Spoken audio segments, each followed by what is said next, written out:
રાજકોટના જેતપુર પંથકમાં BSNL ટાવરમાંથી copper વાયરની ચોરી કરતી આંતર જિલ્લા ગેંગનો રાજકોટ ગ્રામે એલસીબી પોલીસે પર્દાફાશ કર્યો છે। પોલીસે આ મામલે મહિલા સહિત કુલ 6 આરોપીઓની ધરપકડ કરી તેમની પાસેથી ચોરીનો મુદ્દામાલ અને ગુનામાં વપરાયેલી ઇકો ગાડી જપ્ત કરી છે। વીરપુર પોલીસ સ્ટેશન વિસ્તારમાં આવેલા ઉમરાડી અને સેલુકા ગામમાં બીએસએનએલના ટાવરમાંથી કોપર વાયર ચોરી થવાની ફરિયાદો નોંધાઈ હતી। આ ઘટનાની ગંભીરતાને ધ્યાને રાખીને રાજકોટ ગ્રામે એલસીબીની ટીમે તપાસ હાથ ધરી હતી।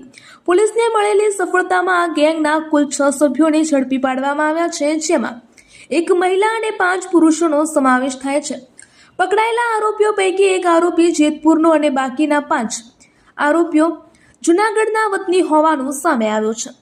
પોલીસે આરોપીઓ પાસેથી ઉમરાડી અને સેલુકા ગામમાંથી ચોરી થયેલો તમામ કોપર વાયરનો મુદ્દામાલ તથા ચોરીના ગુનામાં ઉપયોગમાં લેવાયેલી ઇકો ગાડી પણ કબજે કરી દીધી છે।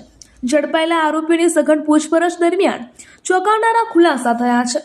આ ટોળકીએ જૂનાગઢ, જામજોધપુર, ધોરાજી તેમજ રાજકોટ જિલ્લાના અલગ અલગ વિસ્તારોમાં આચરેલી ચોરીના કુલ 9 ગુનાઓની કબૂલાત કરી છે।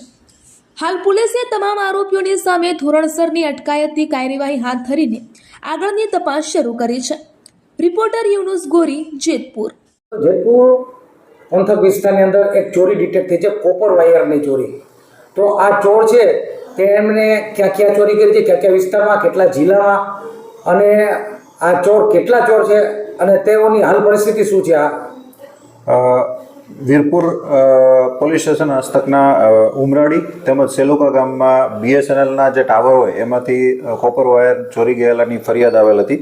જે અનુસંધાને રાજકોટ ગ્રામ્ય જિલ્લાની એલસીબીની ટીમને સફળતા મળતા આમાં ટોટલ 6 આરોપીને હસ્તગત કરવામાં આવેલ છે। 6 આરોપી પૈકી એક લેડીઝ છે અને બાકીના જેન્ટ્સ છે।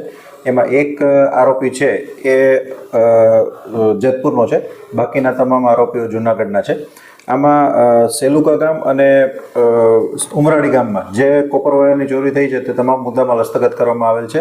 આરોપીનું ટોટલ ઇન્ટ્રોગેશન કરતાં તેમણે અત્યાર સુધીમાં 9 આવા ગુનાની કબૂલાત આપેલ છે કે જે જૂનાગઢ જિલ્લામાં, જામજોધપુર એટલે કે જામનગર જિલ્લામાં, ધોરાજી મુકામે તેમજ આપણા જિલ્લામાં જે ચોરીઓ થયેલ છે તે તમામની કબૂલાત આપતા તે તમામમાં આમને ધોરણસર અટક કરવામાં આવશે। શું મુદ્દામાલ કબજે કરવામાં આવ્યો છે? કોપર વાયરની જે ચોરી થયેલ હતી તે તમામ મુદ્દામાલ કબજે કરવામાં આવે છે અને એક ઇકો ગાડી જે લોકો ચોરીમાં વાપરતા હતા એ ગાડી પણ કબજે કરવામાં આવે છે।